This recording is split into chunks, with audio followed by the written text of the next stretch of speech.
Έτσι πέρασε σχεδόν όλος ο Μάρτης. Μια μέρα άλλαξε ο καιρός. Από το πρωί άρχισε να φυσάει γερά. Η ανεμοζάλη γέμισε το διάστημα από τον ουρανό ως κάτω στη θάλασσα. Ο αέρας έδιωχνε τα σύννεφα μπροστά του και μαστίγωνε τα νερά που πιτσιλούσαν την Ανούλα κατάμουτρα. Τα ψάρια ήταν ανήσυχα. Έκαμαν όπως κάνουν τα ζώα πριν από την καταιγίδα. Ο καιρός μάζεψε κοπάδι-κοπάδι τα σύννεφα και σκέπασε τον ουρανό. Η θάλασσα μαύρισε και η Ανούλα φοβόταν να βουτήξει. Οι αστραπές έσκυζαν τον ορίζοντα. Μπουμπούνιζε. Τα κύματα όσο πήγαιναν και ορθωνόταν αφρισμένα, μαστιγωμένα από τον καιρό. Με μιας άρχισε να βρέχει κουβάδες. Ήταν ένας από εκείνους τους καιρούς που ο καθένας κοιτάει να τον περάσει στο σπίτι του και όχι μέσα στη μέση του πελάγου. Όταν έπιασε το μεγάλο κακό, η Ανούλα για καλή της τύχη βρέθηκε κοντά σε νησί και σύρθηκε έξω. Βρεγμένη ως το κόκαλο και εκτεθειμένη στον αέρα, τουρτούριζε από το κρύο. Συλλογιζόταν τη μανούλα της και τον πατέρα της. Τι θα λέγανε αν ήξεραν πως το παιδί τους βρισκόταν έξω στη θάλασσα με εκείνον τον καιρό? Ο Γλάρος, διωγμένος και εκείνος από την κακοκαιρία, ήρθε και στάθηκε κοντά της. Η καταιγίδα βάσταξε αρκετή ώρα. Άμα όμως τα σύννεφα άδειασαν τα νερά τους και δεν είχαν πια άλλα να χύσουν, αραίωσαν και ανάμεσά τους φάνηκε ο ουρανός. Ο ήλιος τράβηξε στην πάντα την νεφέλη που τον έκρυβε και ξεπρόβαλε πιο λαμπρός παραποτέ. Έριξε το φως του παντού, στέγνωσε την Ανούλα και γέμισε τη θάλασσα με χρυσές λουρίδες που χρωμάτισε τις ρεματιές και τους βράχους του νησιού. Πέρασε και ο Απρίλης και η Ανούλα ταξίδευε γύρω από κάθε νησί και από κάθε ένα νησί στο άλλο. Κολυμπούσε με τις συναγρίδες, με τα μπαρμπούνια και τα λιθρίνια. Τα ψάρια κολυμπούσαν κοπάδια και άμα το ένα κοπάδι συναντούσε το άλλο, κολούσαν τις μύτες τους και κουνούσαν τα βράχια τους σαν κάτι να έλεγαν. Με κάθε βουτιά η Ανούλα έβλεπε το βυθό γεμάτο λουλούδια της θάλασσας, βράχια ντυμένα με θαλασσινά φυτά και ανάμεσά τους σαν μαύρους λεκέδες τους αχινούς και τις σκαλόγνωμες. Πίσω όμως από τα βράχια παραμόνευε το χταπόδι με τα φοβερά πλοκάμια του γεμάτα ρουφίχτρες. Γι' αυτό η Ανούλα πρόσχε και δεν βουτούσε βαθιά και είχε το νου της να μην πέσει πάνω στο κολυσόψαρο, τον Άργυτα, που άμα κολούσε σε πλεούμενο είχε τη δύναμη να του κόψει το δρόμο και να το σταματήσει. Όλα τα νησιά στην άσπρη θάλασσα φαινόταν από μακριά γυμνά. Μόλις όμως έφτανες κοντά, έβλεπες να κατρακυλάν τις πλαγιές τους οι σμυρτιές και να ξεχυλίζουν οι ρεματιές από τις πικροδάφνες. Και άμα πατούσες έξω στο νησί και είχες πόδια να προχωρήσεις πιο μέσα, σε μεθούσε μυρωδιά από τις ανθισμένες λεμονιές. Χαιρόταν το μάτι σου τις κοκκινοστολισμένες ροδιές, το ασίμι της ελιάς και όλα τα πράσινα από το ανοιχτό της καρδιάς ως το σκούρο του κυπαρισιού. Κάθε φορά που είχε πόδια, η Ανούλα έτρεχε στα μέσα του νησιού, όπου βρισκόταν εκείνη την ημέρα για να βρει κάτι να φάει. Μα πάντα πρόσεχε να φύγει στην ώρα της για να μην την ξαναπάθει όπως την πρώτη φορά. Άμα πάλι έφταναν οι μέρες που μίκραινε το φεγγάρι, η Ανούλα δεν είχε πόδια να πατήσει ούτε για λίγη ώρα. Τότε άρχισαν πάλι οι δυσκολίες. Οι άνθρωποι την απέφευγαν γιατί την έπαιρναν για αερικό και η Ανούλα έρημη και πεινασμένη συλλογιζόταν το καρβέλι που ήταν πάντα κουμπισμένο πάνω στο φρεσκοπλημμένο τραπέζι στο σπίτι, τη σαλάτα και την καλοτηγανισμένη μαρίδα που δεν έλειπαν και πεινούσε διπλά. Αλλά τις ημέρες ακόμα που ήταν χορτάτη, με το σκοτάδιασμα ερχόταν η θύμηση και της έσφυγε την καρδιά. Όπως το κύμα έφερνε ξυλάκι στην αμμουδιά, έτσι η θύμηση έφερνε κομμάτι το σπίτι κοντά της. Όταν μπήκε ο Μάης, καλοσύνεψε ο καιρός και όλα φαινόταν πιο εύκολα. Τότε όμως η Ανούλα συνάντησε τον Καρχαρία.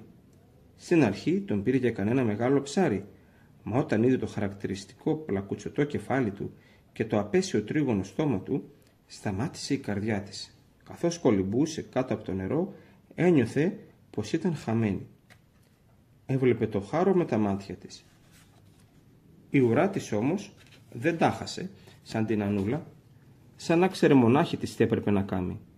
Έδωσε μια και πέρασε τη σαστισμένη Ανούλα με μεγάλη γρηγοράδα κάτω από τον Καρχαρία. Η καρδιά της Ανούλας χτυπούσε δυνατά από το φόβο της. Την άκουσε όσα πάνω στο λαιμό της.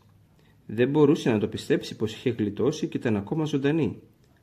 Πρώτη φορά που δεν τα είχε με την ουρά της, γιατί σε εκείνη χρωστούσε τη ζωή της. και η ουρά της νεράιδας, σαν να το ξέρε, είχε βάλει τα δυνατά της να αποδείξει στην Ανούλα πως κάτι άξιζε.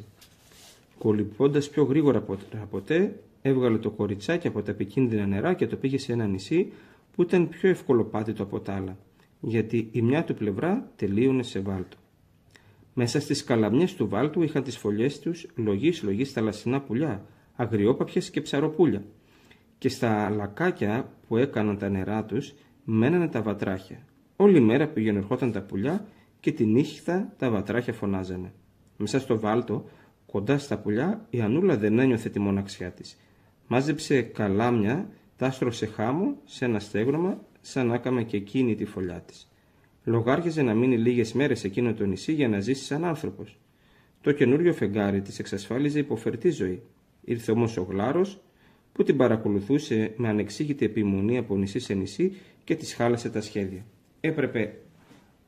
Αυτό της το είχε ξαναπεί ο Γλάρος, έπρεπε να περάσει από 40 νησιά μετρημένα για να βρει το πουκάμισο και να ξαναποκτήσει ανθρώπινα πόδια. Τώρα πάλι ο Γλάρος τη βίαζε να εξακολουθήσει το ταξίδι, γιατί καθώς έλεγε λείπαν ακόμα πολλά νησιά για να κλείσει ο ρυθμός και έπρεπε να προλάβει να τα περάσει. «Μη χασομεράς καθόλου», της έλεγε ο Γλάρος. «1 μήνα έχεις μπροστά σου, ύστερα θα αρχίσουν τα μελτέμια και θα έχεις κακά ξεμπερδέματα». «Ουφ, καημένα», είπε η Ανούλα, «έχουμε καιρό, έπειτα μπορεί και να μην φυσήξουνε φέτος». «Αυτό αποκλείεται», είπε ο Γλάρος. «Τα μελτέμια τα έχουν υποσχεθεί από τον αρχαίο καιρό οι θεοί στους νησιώτες. Γι' αυτό κάθε καλοκαίρι τα μελτέμια φυσούνε 40 μέρες, όπως το υποσχέθηκαν οι θεοί, και ανακοφίζουν τον τόπο από την υπερβολική κάψα και δροσίζουν τα φυτά, τα ζώα και τους ανθρώπους.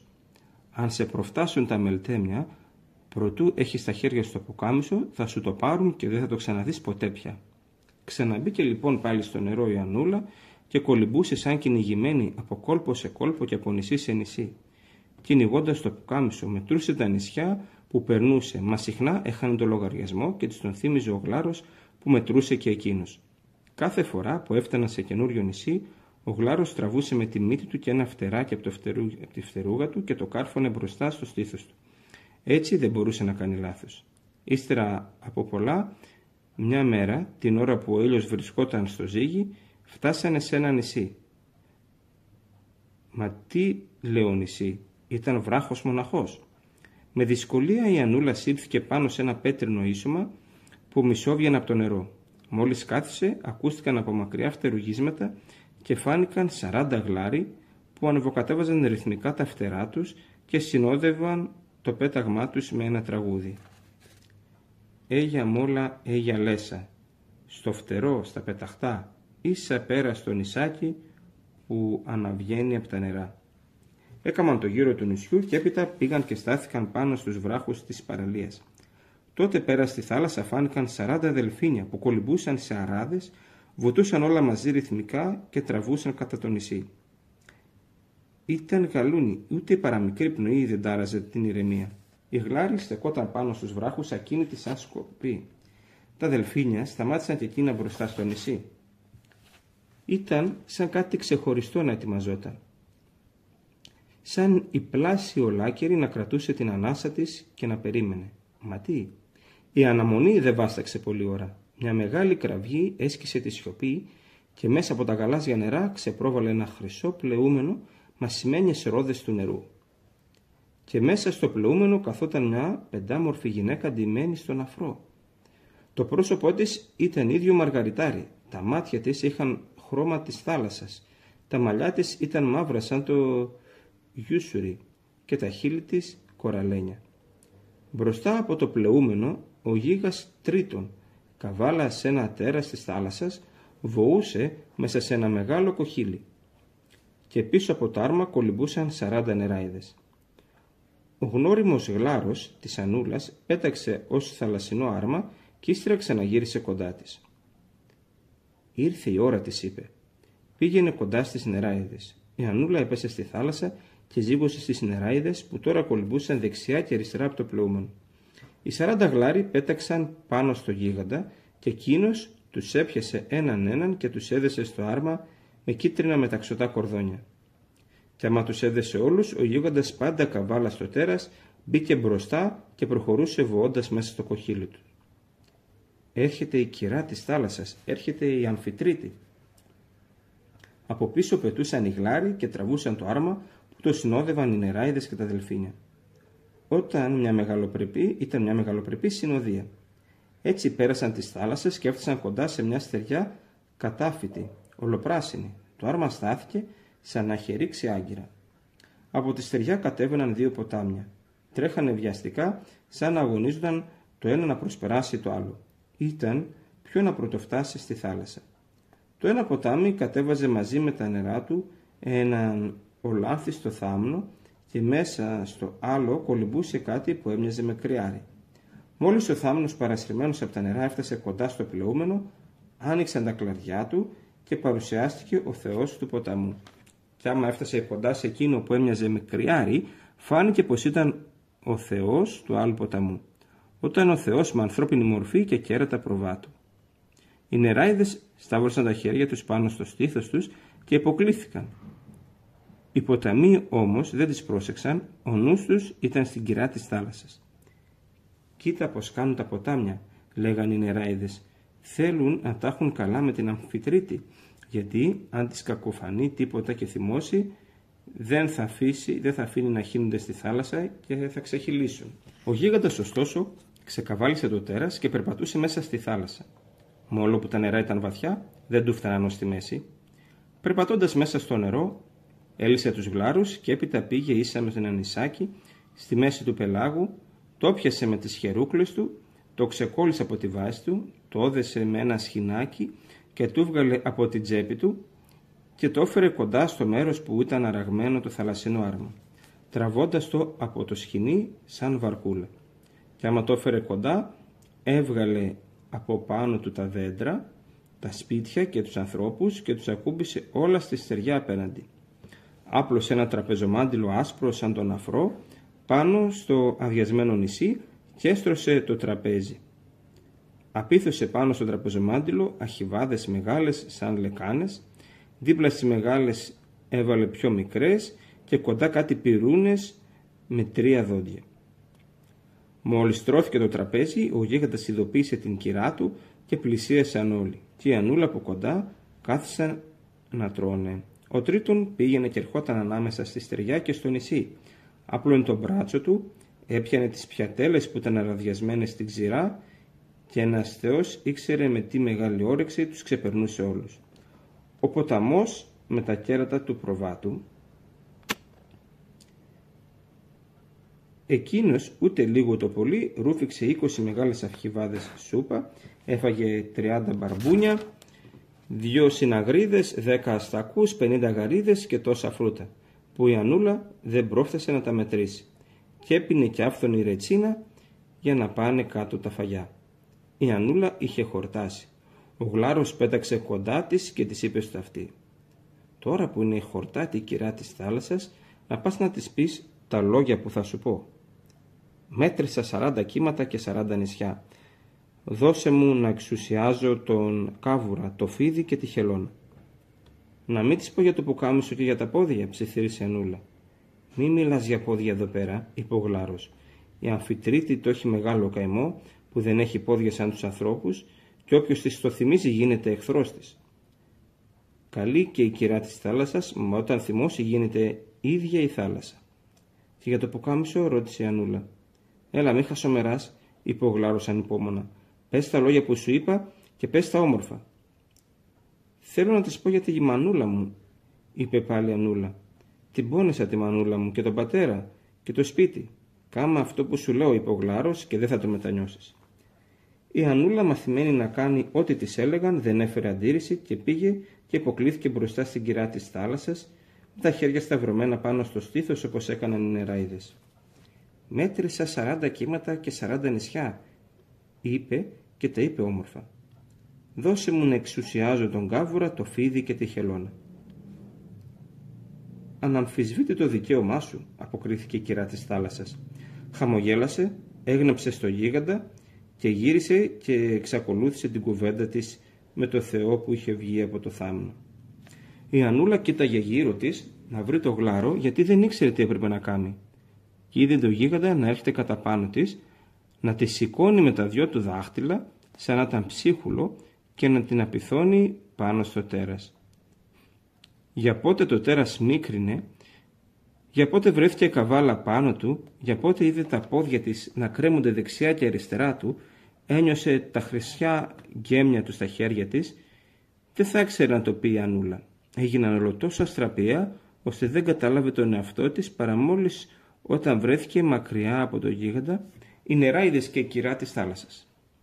Τα κοτσιδάκια της είχαν λυθεί και από την πολύ γρηγοράδα που είχε το τέρας φυσούσε αέρας και της έπαιρνε τα μαλλιά. Η Ανούλα βασιόταν καλά από τα γκέμια και δεν χόρτενε να κοιτάει τα πόδια της. Περνούσαν τις θάλασσες και ζυγώναν ολοένα στα γνωστά της ακρογιάλια. Ο ήλιος βουτούσε κατακόκκινος μέσα στο νερό όταν η Ανούλα άκουσε από μακριά το τραγούδι της Στράτας. Όλοι, τώρα όλοι, πάλι όλοι και ο Θεός βοηθός και σκεπός και η βάρκα εμπρός» και το ρυθμικό βούτυμα που έκανε τα κουπιά στο νερό. Η Ανούλα της χτυπούσε δυνατά και έλεγε «Όπου και να είναι, φτάνουμε σπίτι». Και όσο πήγαινε χτυπούσε πιο δυνατά και πιο βιαστικά. Και επιτέλους φάνηκε η παραλία του χωριού της και η χαρά της και η εμπιστοσύνη μπήκανε στην καρδιά της. Την ώρα που ξεπέζευε το τέρας της και πάτησε το πόδι της πάνω στο γνώριμο χώμα, ήρθε ο Γλάρος. «Η ώρα η καλή», της είπε. «Γλάρε μου», είπε η Ανούλα, «για πες μου τώρα, γιατί στάθηκες κοντά μου και με βοήθησες?» «Κάποτε», αποκρίθηκε ο Γλάρος, «ο πατέρας σου με βοήθησε, με βρήκε λαβωμένο, μου έδεσε τη σπασμένη φτερούγα μου και μετάιζε ώσπου να γίνω καλά. Πες του χαιρετίσματα από το μεγάλο Γλάρο που δεν του το ξέχασε». Ο Γλάρος έφυγε. Στην παραλία περίμεναν ο Κάβουρας, το Φίδι και η Χελώνα. Όλο ευγένεια και υποκλήσεις. Δούλο σου», έλεγε ο Κάβουρας που κρατούσε κάτι άσπρο στις δαγκάνες του. «Στις διαταγές σου», σφύριξε το Φίδι. Η Χελώνα έβγαλε το καύκαλό της, το ακούμπησε χάμω ανάποδα. Ήταν όλο ταρταρούγα και είχε ένα μεγάλο άνοιγμα. Το Φίδι πήγε κοντά, έχωσε τη μούρη του μέσα στο άνοιγμα και από το στόμα του βγαίνανε μαργαριτάρια και πέφταν το ένα κλαπ μέσα στο καύκαλο, ώσπου γέμισε ίσα με πάνω. Ο Κάβουρας ακούμπησε τα πόδια της Ανούλας, το άσπρο πράμα που κρατούσε στο στόμα του. Ήταν το πουκάμισο περασμένο μέσα σε ένα κοραλένιο βραχιόλι. Η Ανούλα πήρε το καύκαλο αγκαλιά, το σκέπασε με το πουκάμισο και έτρεξε να φτάσει στο σπίτι. Ο Κάβουρας την ακολουθούσε περπατώντας αργά και με την πάντα, όπως το συνηθίζουν τα καβούρια. Δεν θα σας περιγράψω πως έφτασε η Ανούλα στο σπίτι, ούτε τη χαρά της μανούλας της και του πατέρα, που την είχαν για χαμένη, γιατί αυτά δεν περιγράφονται. Μέρες τους μιλούσε η Ανούλα για τα κύματα, για το Γλάρο, για τα ψάρια, για το γίγαντα, για το συμπόσιο των θεών, των ποταμών και της θάλασσας. Φαινόταν όλο τόσο απίστευτα, μα δεν μπορούσαν να μην τα πιστέψουν, μια και είχαν χειροπιαστεί απόδειξη το κοραλένιο βραχιόλι, το καύκαλο με τα μαργαριτάρια και τον Κάβουρα που δεν το κουνούσε από το σπίτι και ακολουθούσε την Ανούλα σαν σκυλάκι. Άμα τα νέα μαθεύτηκαν, πήγαν όλοι οι συγχωριανοί στο σπίτι του ψαρά να ακούσουν το θαυμαστό ταξίδι από το στόμα της Ανούλας. Και η Ανούλα έλεγε και ξαναέλεγε ακούραστα σε όποιον ήθελε να τα ακούσει, και πως εκείνη την αξέχαστη πρωτομαρτιά κατέβηκε στο γυαλό, πως πέρασε το πουκάμισο από 40 κύματα, το τι και τι είδαν τα μάτια της και πως γύρισε με το καύκαλο γεμάτο μαργαριτάρια και έφυγε στεναχώρια από το σπίτι. Και αφού τα είπε και τα ξανάπε σε όλους τους δικούς της και σε όλους τους κατοίκους του χωριού, άμα μεγάλωσε και παντρεύτηκε, τα είπε στον άντρα της και αργότερα στα παιδιά της και μια μέρα στα εγγόνια της. Από μια εγγονή της Ανούλας το άκουσα κι εγώ και κάθισα και το έγραψα σήμερα για να το διαβάσουν όσοι δεν το άκουσαν με τα αυτιά τους.